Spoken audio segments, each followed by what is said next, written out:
Miracles here, and welcome to the Spark Show, where we got comedy, news, and two forgettable digs. With Sparks. You've got tiny wrists. Pike. Hates French toast and your children. And you, the committee. Yo, what up, fucker? Subscribe now and become a committee member.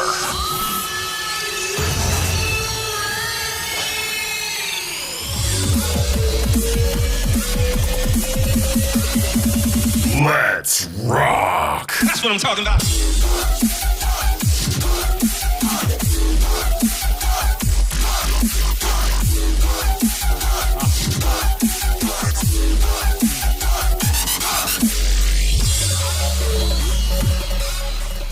Hi, Pike. How are you, sir? Good. Oh, don't start off with a yawn. Come on, bro. What are you doing here? Normally, I wait till we get to the finance stuff, but came in hot with one today. I'm good. You good? I know you're waking up early. You're doing that morning show this week, so it's a little rough, I imagine. Sleep-wise. 3 a.m. My alarm goes off. Ooh. Yeah. Really, Brutal. really, yeah, makes you go, what the fuck are we doing here? Every morning. Yeah, but it is nice once you roll out of work and, you know, it's mid-morning, early afternoon type thing, you know, that's nice. That is nice. But then you're still tired all day. It's like, yeah, I have all this time to do shit. Well, guess what? You're miserably tired if you are even awake. It's true. Yeah. Very true. And then you got a nap and that steals time out of your day. I know. It's a whole thing. I know. Yeah. And that's just it. That's what I don't like about it. It's a whole thing. It becomes your life. Yes, it does. You know, whereas anybody else, it's like, nope. I go to bed at night like a normal person, and then I don't think about going to bed until the next night when I go to bed.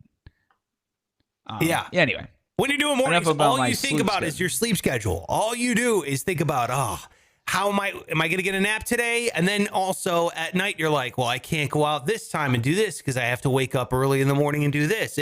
Mornings is all, doing morning radio is all just like sleep negotiating. I'm like constantly. Yeah. It's like you're on the phone in a hostage situation. We're like, all right, well, can you at least send out one nap at a time just to get us talking, okay? Just to get the conversation going.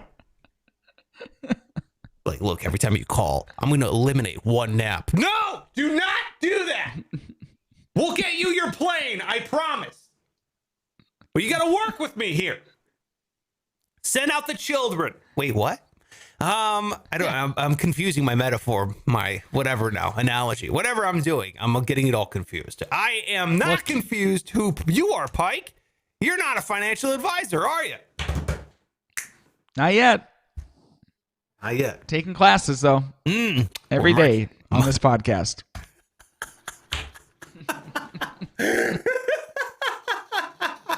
I know, because it's like a lecture hall every episode. We're going to change that. No. I'm looking forward to, well, dude, you know I've been doing, well, I haven't been doing it lately, but a couple weeks ago I was doing it. I was getting all the I Heard That's ready. I know we're way late on I Heard That's, but I'll be honest, I didn't grab a lot out of February, so I'm having to go back and grab a lot. So we're going to get back to some I Heard That's here, I think, next week. I'm looking forward to it. Nice. Yeah, exactly. I am also not a financial advisor, but I'm at Sparks Radio on all social media.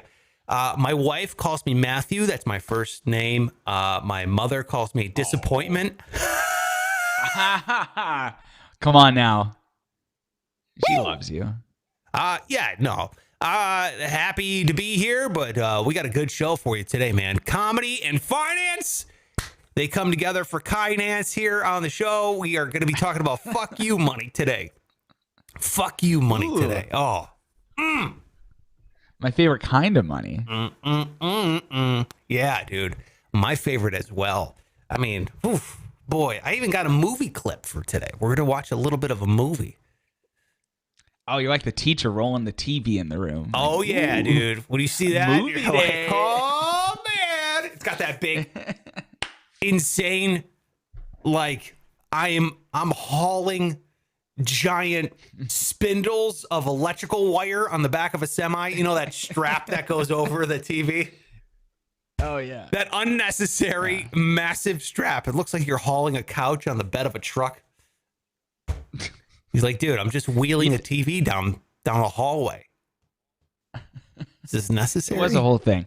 You think they still have those? No. Schools are so cheap. I wouldn't be surprised. If I'm it sure was the some same do. TVs. Yeah. I imagine everybody just has a projector now and they just shine it on the wall or something. Yeah. You know, from a laptop. Yeah, or it's like they all got iPads, so it's like a plane where everybody's got their own little monitor. Oh, dude, that's not even teaching, bro. That's like you see these parents out at restaurants. They just are like, hey, you want to go out to eat? Yeah. And they just hand their kids, here's your headphones. Here's your headphones. Here's your iPad. Here's your iPad. And then the parents can finally have a goddamn conversation by themselves. They're like, oh. Yeah. Just sit here, eat a steak. Well, people criticize it, but I can't imagine I won't do that because why would you not? Do you do it? No, I don't do that. For a couple reasons. You could. One, I'm too cheap to buy a goddamn iPad. They're really expensive. I don't have the money for that. True. Babysitter's more expensive. Babysitters are very expensive. It's like an iPad every time you want to go to a movie and dinner. It's like, oh my God. Way expensive. But two, also, I want to engage with my children. I want them to, you have to teach them not to be animals in a restaurant setting. And the only way to do that is to take them out to a restaurant where they're animals. And you have to inject that knowledge into them so fast. You're like, we don't do that when we're here. You know, we sit at the table. You know, here's a crayon, color with a crayon, color with a, you know, that kind of thing. But it's the same thing. Yeah, I know. We were all taught not to behave like animals in a restaurant without an iPad. It's capable. We could do it. Okay, fine, Dad. All right. What a dad. I know. I'm such a dad. I'm a cheap ass dad. At least that's what I tell my wife when she wants to buy an iPad. I'm like, we were capable of learning. We didn't need the iPads, honey. Really, I'm like, I don't want to buy an iPad. I don't want to. I mean, I want one, but I want one for me, not for my kids, because they'll break it and they'll have to buy 3 iPads. It's a whole fucking thing. Anyway. Oh. Yeah. Let me ask you this. Yeah. Okay. Before we get on with the show any longer, this has been burning in the back of my mind. What would you name your son if you had one? What's your son's name going to be? I will say that the first thing that came to my mind, like if I'm just sharing what my first thought was Ezekiel, but that is not going to be it. That'd be cool. In no way would that. Would it? I knew. I don't like it. I worked with a guy who named his son Ezekiel. They call him Zeke. Yep. I guess that is Ezekiel Elliott's first name. So it's not like all. It's not all Amish. No, Jewish, but it's not a name, completely. Right? Yeah. Yeah. I just think of the what's his name? Weird Al, the Gangsta's Paradise, the Amish Paradise song. Oh, sure, yeah. You remember that? Yeah, of course. Even Ezekiel thinks that my mind is gone. Yeah, I think of Ezekiel Rage from Mortal Kombat. Why do I not remember that character? Is that Mortal Kombat, Ezekiel Rage, or is that? It's got to be something else because Street Fighter. Yeah, I'm pretty versed on Mortal Kombat. Yeah, like for the record, you don't want to fuck with me. Mortal Kombat. Ezekiel Rage is from Johnny Quest. Oh, there it is. That makes sense. Yeah, that's a great like pro wrestler name though. Ezekiel Rage. What a great. Yeah. Come on. If you think it's about okay. Whatever your last name is, Ezekiel Rage Radio, or whatever your last name is, Taylor. Ezekiel Rage Taylor. What do you think? Not good. No, okay. No. You can have that for your next child. I'm not going to have a next child. I'm done. You sure? Are y'all snipped up? You got I'm your not balls snipped still up. or no? No. You're not. All right. No. I'm playing with a fully loaded fully loaded gun here. And I got like armor-piercing rounds. I don't know if you know this. Super sperm over here. It is a potent mix, a cocktail, if I'm putting a literal sense to the word, of what I got going on down there. It is... Yeah. Dude, it's like I'm spitting what if like acid. Like I'm freaking... Yeah. who spit acid in Mortal Kombat? Reptile? That's right. What if I was impotent? What if you didn't? What if we had been trying desperately to have a child and you just like went on this long thing about how super sperm you have? How fertile? Well, that's not, I'm not sitting there to dig at you. I've known a lot of impotent people, you know? No, I'm not. And I'm not. It would just be, I was just thinking that'd be funny if you're just going on and you just see a tear. Not my fault, bro. Yeah, Mike, why are you crying? Are you crying because you're jealous of my incredibly potent gentleman juice down there? Is that what you're sad about? Gross. Yeah, dude. Gross. Yeah. If you ever need me to melt a door handle, like a lock or something, just let me know. Give me like 30 seconds. And let me imagine something here. And I can, yeah, seriously. It's terrifying. It's really gross. You're grossing me out. I'm finished. Oh yeah, I'll go with Ezekiel. By the way, that's the name I'm gonna have. Nice. All right, here. Let me ask you this now. You got a cheese pizza. You can only put 3 toppings on it. What are you putting on it? These are the worst. Let me ask you this questions of all time. It's at this point in time when this segment is such a waste of time. What am I put? First of all, everyone's gonna hate me, but the first 2 are pepperoni and pineapple. Like that's the greatest combination of a pizza topping of all time. And if you don't think pineapple goes on pizza, you're so wrong. You're wholeheartedly wrong about that. It's amazing. Well, I'm going to disagree because it's not good. It doesn't add anything. The pizza would be better without it. It's edible. Now entering the Take Factory. We're inside the Take Factory, baby. Come on home. I got to say, it's not like disgusting. I'll eat it, but I would just rather have every other kind of pizza before that. It's a last. I can't believe you're saying this nonsense. Okay, Take Factory just goes what it wants. I gotta fix that. Pepperoni. What is going on here? Pepperoni, pineapple, green pepper. That's my topping. Okay. What do you got? That's gross. On me, I go. Now entering. I think I'd go. Fuck you. I'd go barbecue chicken. The Take Factory. Dude, the Take Factory sucks. Take Factory. It's not done. It's gonna keep interrupting us. But go ahead. God now damn it should be done. Now it should be done. I gotta fix that. Barbecue chicken, onion, and this is a toughie.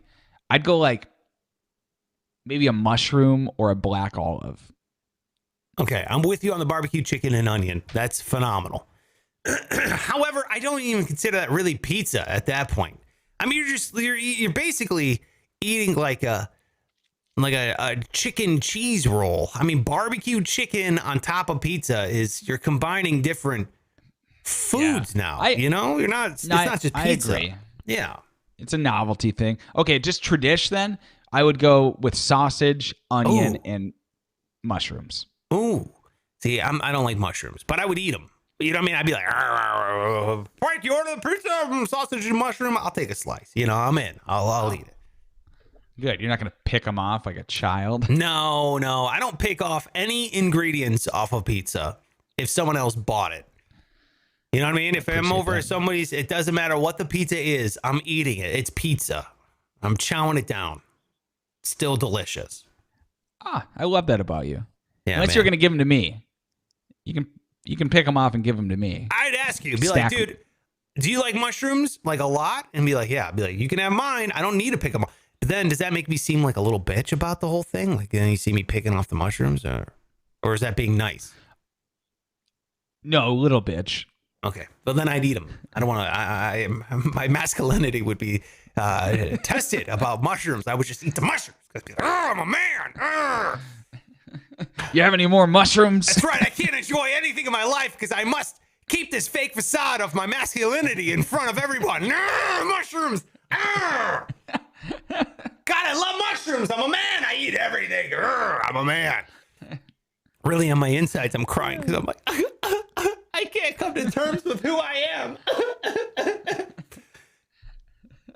And they say being a man is easy. It's not. We can't even enjoy our own pizza, for God's sakes. Well, either way, Pike, I'm glad you're here. We got the news that matters coming on up here. But, dude, I mentioned one thing in episode, I think it was 376. Episode 376. Yeah. And I talked about having that emergency fund is the closest thing you can have to fuck you money. Remember that? Fuck you money. Oh, I remember it. Yes. Well, today we're talking about fuck you money and how to get some. Because I got a lot of people messaging me talking about, be like, dude, what's fuck you money? I want fuck you money. I'm like, yeah, you do. Everybody wants it. Okay, so strap in because I'm going to tell you what it is and how to get it. Are you ready? Yes. Good.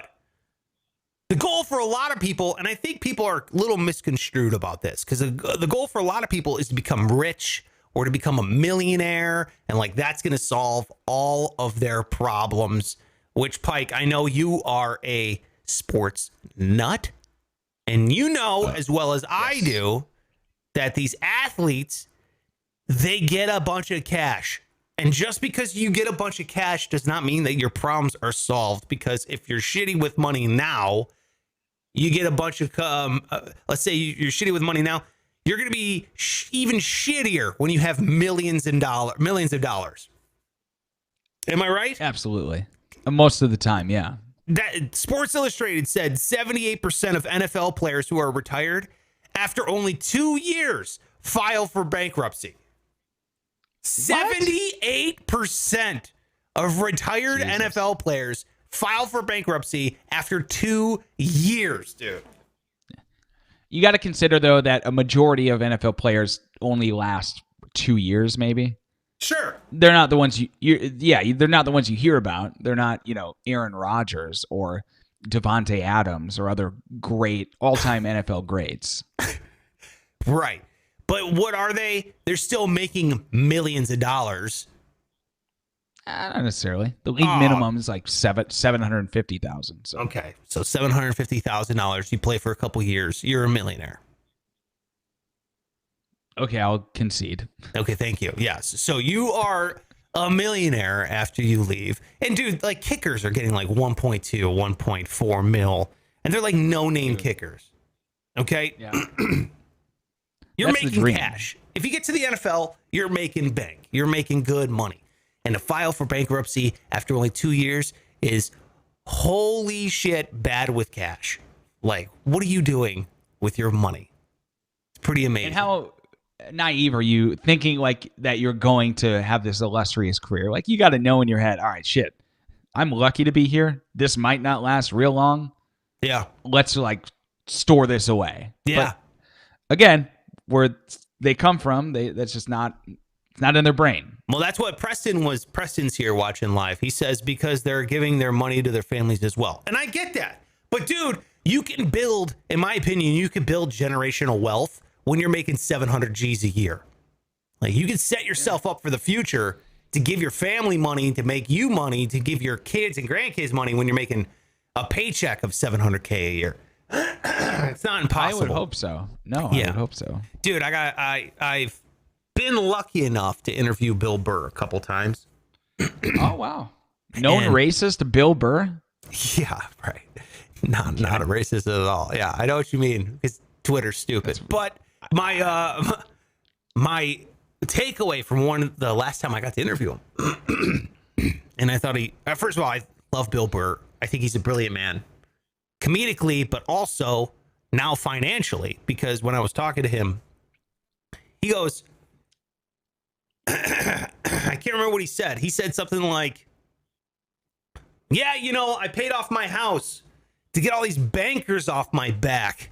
And I go, really? You bought your house outright? And he goes, yeah, you never know how long this is going to last. So you gotta you gotta make sure that you're covered afterwards. I go, so wait a minute, Bill Burr, you're like one of the most popular comedians on planet Earth right now, and you're saying you don't know how long it's gonna last, like you're preparing for your downfall? And he goes, yeah, of course. And I was like, first of all, that's so Bill Burr to say, yeah, of course I am. Yeah, I'm not going to sit up here forever.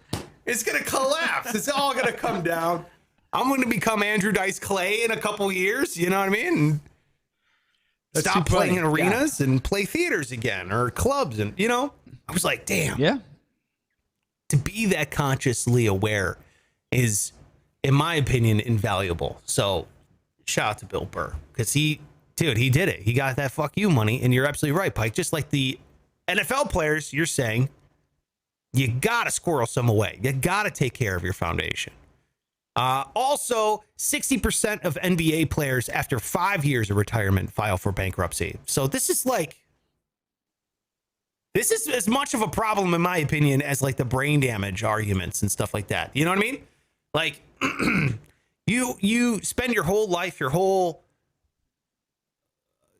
childhood, adolescence, young adulthood, becoming the best you can. That's your one discernible skill that you are fully focused on. And then after that's over in like 2 years, because you blew out your ACL, you got 2 years of, like, let's say you got 1.4 mil because you made 700 grand a year. I'm not even including taxes, but we'll say endorsements make up for some. You got to make that $1.4 million last you the rest of your life until you can find another way into some other thing. It's like, dude, you better be amazing with cash. So the NFL should really take a look at that and help these guys out with financial education. I know, and I think they're doing better. And it's a lot of times like the older players who are helping these young guys, which is commendable. Good. But at the end of the day, you gotta do for yourself. Yeah, you're absolutely right. Well, this brings me to Lotto Winners real quick, because the National Endowment of Financial Education said 70% of large Lotto winners, they go bankrupt in 3 years or less. 70%. So people are just in general really, really shitty with money. It's just a thing that people can't handle. They got to stop giving the lottery to like these toothless motherfuckers in Mississippi. You know, why is it that they always win? Totally disagree. They should absolutely give those toothless motherfuckers money, except for they should also mandatory give them a financial. I can't even think of a movie he was in. Well, this is a Mark Wahlberg movie I pulled the clip from. Well, then let's go. How about this one? Your roof, an indestructible Jap economy shitbox. You put the rest into the system at 3 to 5% to pay your taxes, and that's your base. Get me? That's your fortress of fucking solitude. And that puts you for the rest of your life at a level of fuck you. Somebody wants you to do something? Fuck you. Boss pisses you off? Fuck you. Own your house. Have a couple bucks in the bank. Don't drink. That's all I have to say to anybody at any social level. Did your grandfather take risks? Yes. I guarantee he did it from a position of fuck you. All right, so there you go. There's John Goodman. Mark Wahlberg in his one line that he delivered poorly, in my opinion. Yes. What? How many ways are there to say yes? Dude, the whole time Mark Wahlberg's got his arm up like this. He just goes, yes. I've been up more than I've been up 2.5. I've been up. I'm like, oh God, this is bad. There's no context. If you see the whole movie, it'll make sense. Why? No, he's don't get me behaving wrong. That way. I think Mark Wahlberg's great. I have no problem with Mark Wahlberg. I'm blaming the director on this one. Writing was good. Acting, well, except for that, acting was okay. John Goodman was amazing. Lighting, cinematography, great. Directing, shitty. So let's talk about the fuck you part. What John Goodman's sitting here talking about, dude. You get to a level of fuck you. And I think that should be our goal, Pike. I think that should be your goal. I think that should be my goal. I think that should be everybody's goal. It's very sexy to think about. My God. Like you can't watch that scene and not get like, you know, a little bit of a tent in your pants. I know, dude. It's crazy because in this movie, John Goodman is playing a loan shark, and it comes from the best advice of the movie comes from the loan shark, which is pretty hilarious. But yeah, He's absolutely right. It puts a little bit of a tent in your pants and it makes you feel awesome. And he says, once you've got enough money, you don't hell of it for some frivolous thrills. You build a foundation with it. This forever puts you in a position of fuck you. And that's what I want to talk about. The money that makes you be put in the ultimate position, Pike. Comfort, safety, control, negotiation, leverage. Oh, God, that's what we want. We don't just want to become rich. We don't just want to be, a millionaire. And you don't need to be a millionaire in order to be in the position of fuck you. And I think that is what we need to focus on here, because you don't need a ton of money to do it. It's not impossible to be in that position. And I think if you set a goal, we can get to it. So in this example, John Goodman defined it as owning your house outright and putting enough into the market where you're constantly making 3 to 5% of your back every year. And then when you use that to pay taxes on said house, right? Your property taxes. Right. Even after you buy your house, you got to pay property taxes on it. Which is why a lot of people win shit and then they have to sell it because people give away houses and all that. Exactly. So brilliant. Really, it's brilliant. So you put the money in the market, you get 3 to 5%. That goes to your property taxes. You're now living literally rent-free for the rest of your life. And that is what he says is the foundation of fuck you money. Now, it doesn't have to be specifically, and you live off that 4%, you can travel the world. That's fuck you money. Okay? No one can touch you. That money's going to grow in perpetuity. You got it. You never have to worry about a dime in your life. Another way you could do it could be rental houses that you've paid off, and it's just bringing in constant cash flow every month. You just get rental property money, and then you don't need your job. You're just working essentially for the hell of it to get even more cash. Maybe you can quit. Boss pisses you off one day. Fuck you, I'm out, right? And you can do that without any kind of impact to your own financial life. That, to me, is the ultimate power. And guess what? You don't need to be a millionaire to do it. So that's how I define fuck you money. It's enough money. Go ahead. What do you think it is? Well, it's exactly what you said. I'm just fantasizing about how I can get it, how I can do it. Yeah. So just keep talking. Okay. I don't want this to be a lecture. I want it to be a conversation, but I get really carried away because I typed out bullet points and then I go, oh, okay, next bullet point. Oh, okay, next bullet point. Well, we can talk about it. What about, okay, so well, go ahead. I was going to say, what do you think about your own personal, like, where are you at on this? What would be your idea of fuck you money? Well, at some point, I'm going to have to get really lucky in some way because at this trajectory, I don't know if it's happening. Bullshit. I mean, we all need to get lucky in some way financially. I get it. But, dude, in my opinion, I think right now you could start building your base for fuck you money. Now you got me at least thinking, like, okay, if I can't buy a home for me because it doesn't make sense. I'll be here listening. No, I want you actively involved and completely free of the tropes that society tries to place you in. So as long as you can do that, then you could have fuck you money, okay? If you don't come from money, the only way to get that kind of money is going to be sacrifice. You're not going to get it being comfortable where you are right now. You're going to have to do something outside of your normal routine in order to get that level of cash. So let's break it down. What if I just want to enjoy my life now? You can enjoy your life now. I'm not saying not. I'm just saying you're going to have to, Pike, you work, I mean, it's not a 9 to 5, but it's essentially you go to a job every day. You have certain set hours. You work, you come home, and you don't work. So like we talked about in the wealth pillars, you're not going to get ahead fast enough to create the fuck you money by just trading your time for money. You're going to have to do something more. You're going to have to do something else other than that. And that's where I talk about the sacrifice. That's where you're going to have to work for it.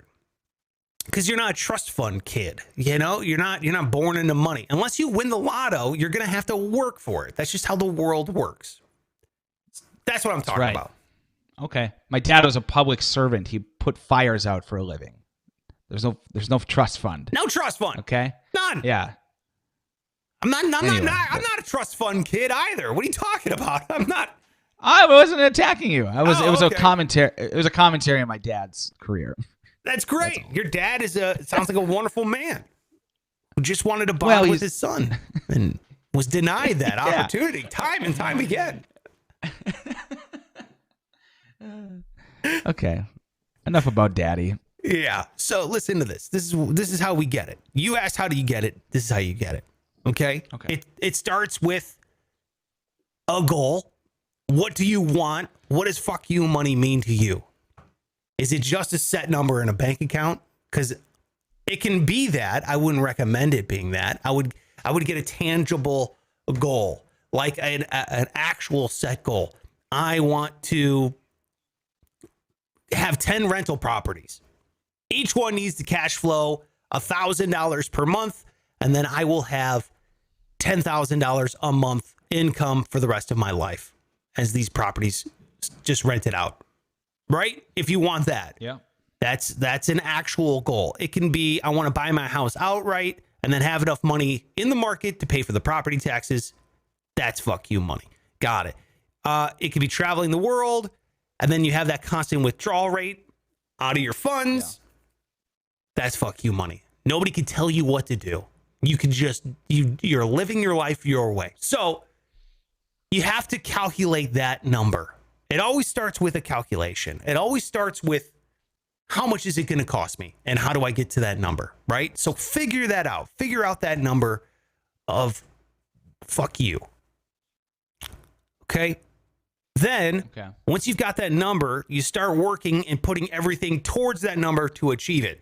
And this is why I'm going to say, if you don't know what I'm talking about, go back to episode 376 and listen to, it's titled The Exact Steps to Control Your Money. Listen to that episode 376 to get your finances in order. That's how you start achieving this. Okay. That's how you start working towards your goal.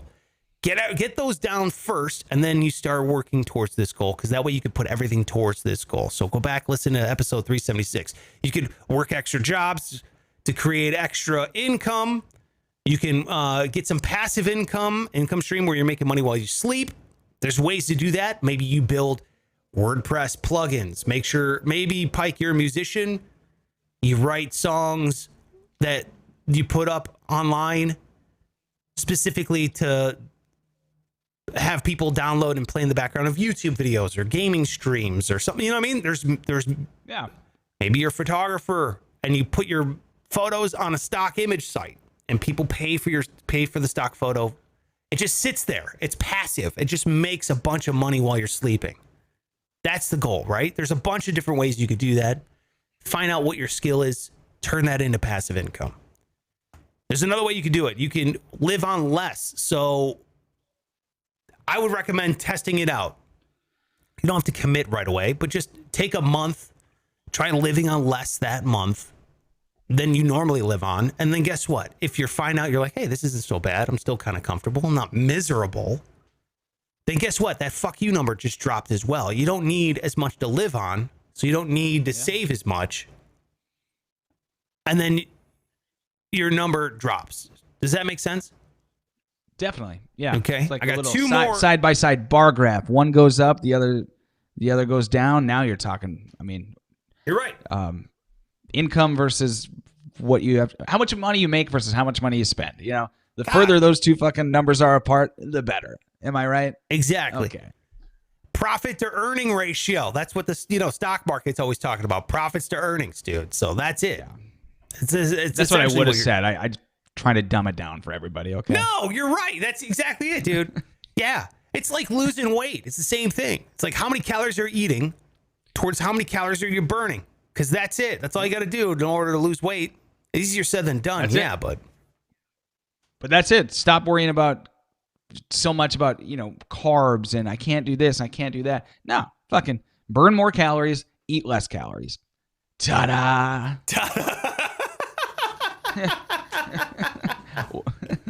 I want Pike as my personal trainer. After, yeah. You're like, that's $1,500, please. But you just said ta-da. I'm like, that's it. Told you. That ta-da cost you $1,500. Money, please. That's a little side hustle. Good idea. Yeah, dude. Right. Ta-da. It's called ta-da personal training. You're like, how fat are you? Okay. How much do you want to weigh? Okay. Well, I got an idea for you. Eat less, move more. Ta-da! Money, please. I need to get to my fuck you goal or whatever. It's the best personal trainer. I don't like. Don't we have to go to a gym, or are we meeting at the park? Or no, it's just a phone call. It's just one phone call. Yeah. You know how much you're eating right now? Yeah. Eat less. Do you know how much you move right now? Yeah. Move more. That's it. That's all you got to do. That's weight loss. Ta-da! Ta-da! Hold on, I gotta take another call. Hold on one sec. Yeah, hello? Yeah. Ta-da! You're basically the new what's up guy.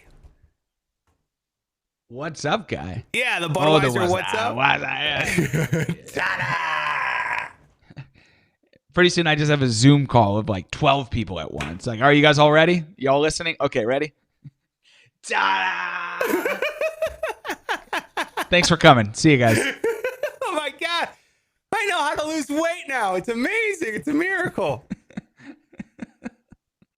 I love ta-da personal training.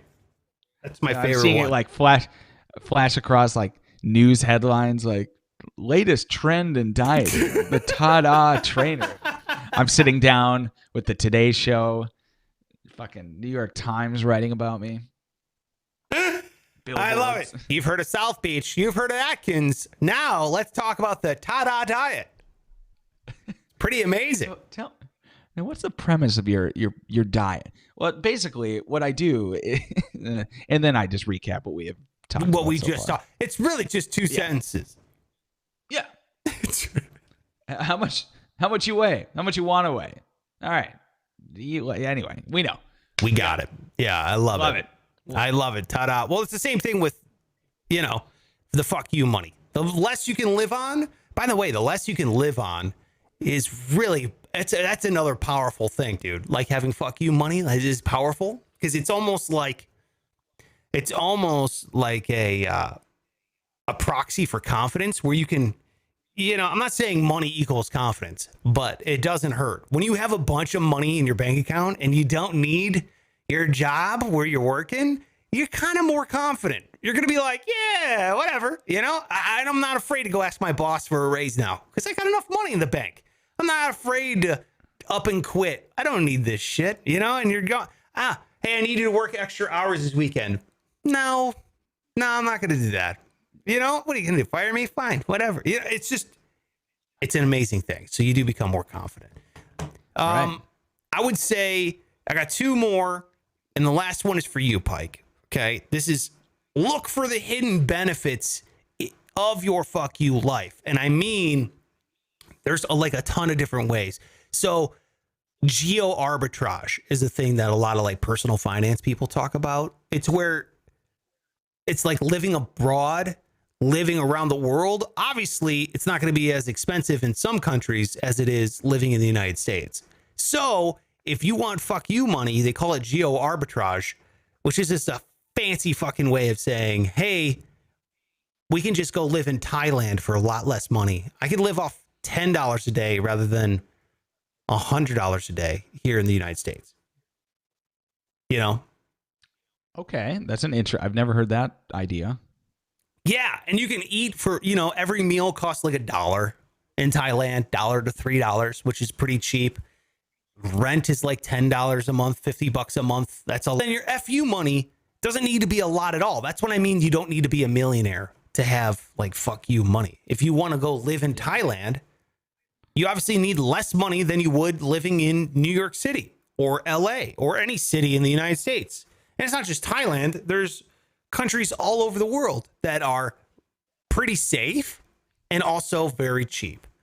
And if you love traveling, then these people, they just bounce around to these countries and they get to see the world. They interact with people, and they don't have to live on a lot of money, and they're good to go because they saved up. Yeah. You know. Well, you mentioned pretty safe. I was going to say my biggest concern here is that your fuck you money is going to lead you to a guy with a machine Kidnap gun money. pointed Yeah. at your back of your head. Yeah. I think you should just research countries. I mean, don't get me wrong. People around the world think the United States is insanely deadly. It's very scary here with how many mass shootings we have, how many guns, how many robberies, how many murders. We have, it's like murder capital of the world. You know what I mean? It's like, look at cities like Baltimore. Yeah. If you were just reading the news, you would never want to visit Baltimore or even Cleveland or Detroit or LA. Or New York, where you think you're going to get mugged all the time. Or, you know what I mean? Like, I have a feeling majority of the world is relatively safe. I would do some research. Like, I've been to Venezuela, not safe at all. I would never recommend going there unaccompanied by, like, some locals. It's getting pretty bad. You know what I mean? In terms of, like, oh, look at that guy. We should kidnap him and steal his cash. And that's real. Sequestro Express. I was talking to a lady the other day who's from Venezuela. And I said, oh, my friend, his wife is from Venezuela, and they went there one time. And she's like, ooh. Like, yeah, he said it was kind of scary. She's like, yeah, that's why we left. I'm like, oh, makes sense. Yeah. It's terrifying. Yeah. No stopping at red lights. Don't visit a country where they don't stop at red lights. Like, no, we just go, bro. If you stop at a red light, you're getting carjacked. So you just go. That's nuts. Jesus. Yeah. Anyway, Geo Arbitrage is the thing. Here's yours. This is just for you, Pike. And this is an important one. If you're like Pike and you are like living a normal life and working a normal job with a paycheck and all that kind of stuff. This is now leverage. I could spend a year talking about leverage. So I'm just going to briefly touch on this, and we'll go into more detail in the later episodes. But leverage, dude, it's all about leverage. Okay. There's power and risk in borrowing money from people, but it will get you towards your fuck you number faster if you use it right. Okay, so if you take a personal loan or you take a small business loan, or if you take one of these things and you fuck it up, it puts you in the hole. But also, if you do something right with it, you're going to make a lot more money. You're going to increase your average salary. For example, let's say you get a business loan. You have a great idea for a business. You take out a business loan. You open up that business. You're probably going to be making more money in a successful business as you, the owner and operator, than you would working for a company that is a successful business as an employee. Obviously, the guy owning the business is making the most amount of money. That's why he owns the business. So it'll get you to that number faster. 2, here's your thing, Pike. Home loans. A lot of people understand leverage when it comes to home loans because the idea of taking out a mortgage is commonplace and they understand it. It's a little bit easier to digest. However, Pike, you're thinking, does it make sense to buy a home, especially when I'm in radio and we end up moving around a lot and that kind of stuff, right? Yes, that's what I'm wondering. This is perfect for you, dude. This is what people do. You get a home loan. It's called the live-in flip. Okay? So, home loan, you've never even owned a home before, am I right?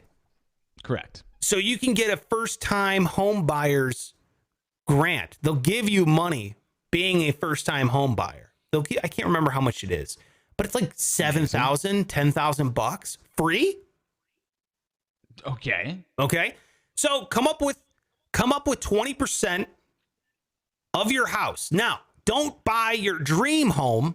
Think about it in the future for like a rental property. Okay? Or think about it in terms of resale value. Don't just go there and be like, I want a 5-bedroom, 4-bath home and it costs $900,000. No, your first home, think about a live-in flip. This is how you can use leverage to build your cash. So the live-in flip is like you go and you find a house. It's a fixer-upper. It's a shithole. but it's in a great area. Okay. Nobody wants to buy it. It's probably like a foreclosure or a short sale or something.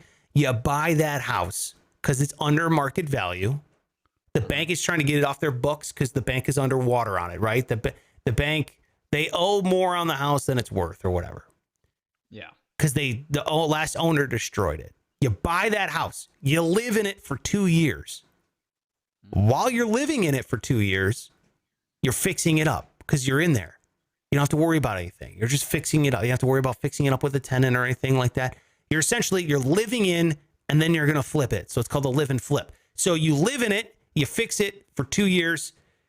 After 2 years, since it's your primary home, when you go to sell it, you don't have to pay capital gains taxes on that money you just made from the sale.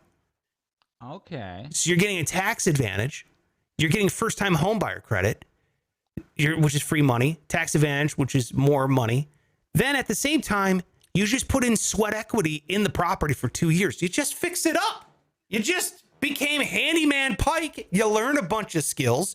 You fixed up a bunch of stuff. So when you go to sell it, you've put equity in. Hopefully you've done a good job and the home is worth more money now when you go to sell it. And you just essentially live somewhere for free for 2 years. Dude, exciting. My only concern, and you as somebody who right now is kind of reworking a house, I have like no knowledge or no skills when it comes to that at all. So are you confident in me being able to figure that out like via the fucking internet or something? Yeah. 100%. Okay. You're not an idiot. That makes me feel better. Yeah. Dude, not an idiot. No, that's what I mean. Anybody who's not an idiot can learn how to do around the house. And we're talking just like facelift stuff, like just to make it, well, it depends on the house. Presentable. I can't give you examples because, I mean, you might need to get a contractor in there for X and Y and to do whatever.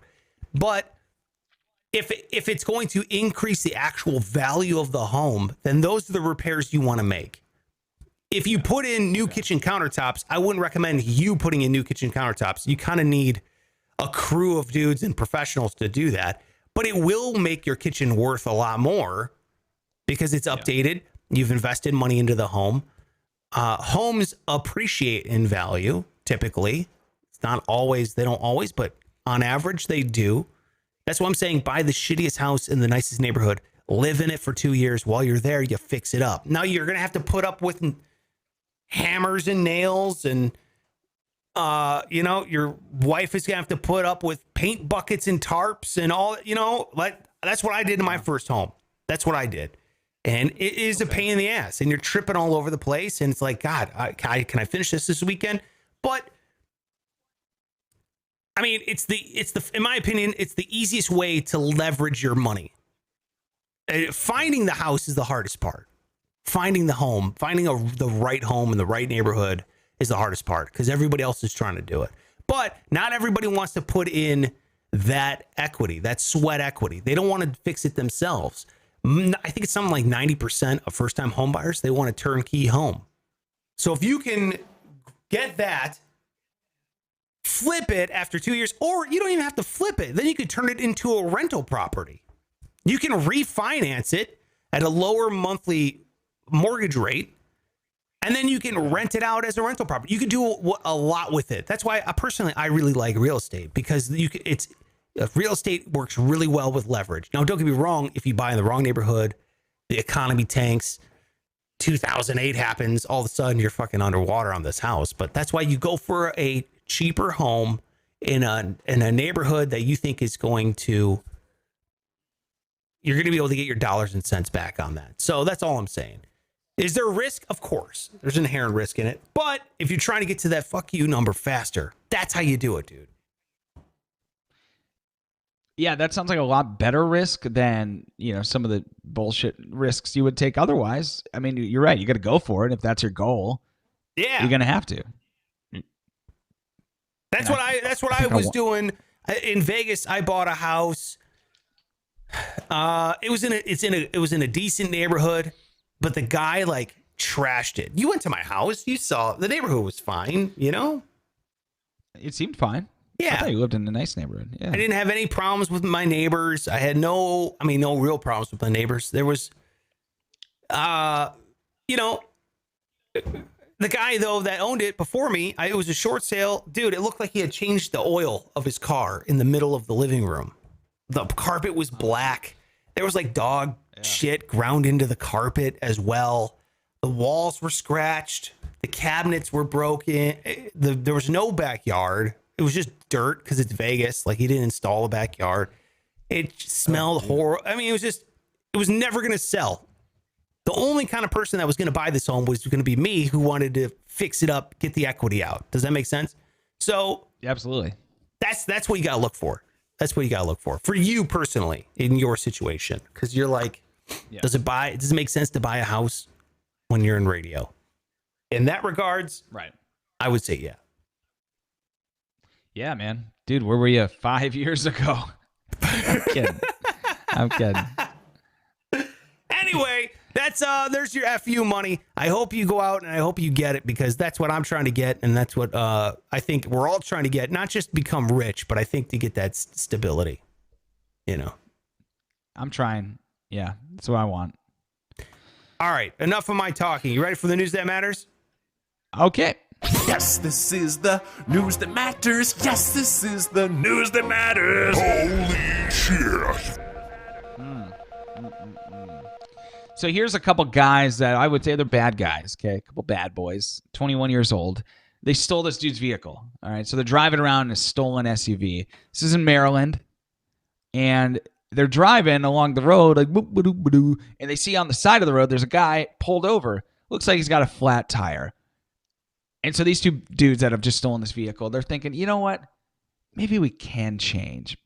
Maybe we can be good people for once. So they pull over to help this dude with the flat tire.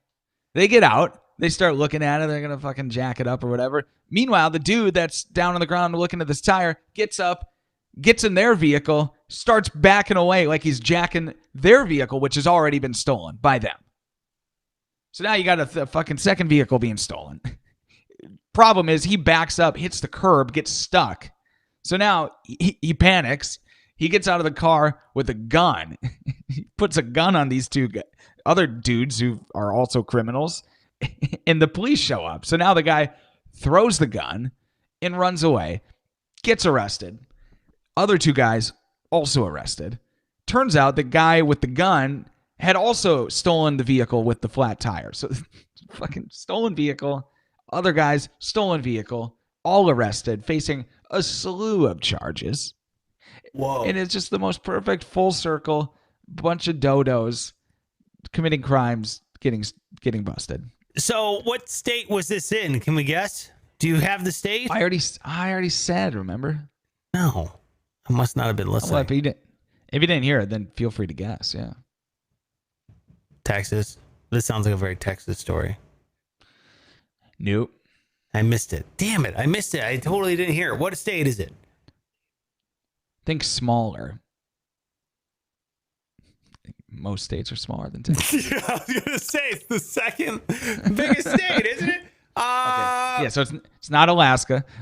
Thanks. Yeah. No, it's like one of, yeah, it's, well, you mentioned, actually, the state has been alluded to already in this podcast. Florida? Nope. Very Florida story. Maryland? Maryland, you got it. Okay. Bingo.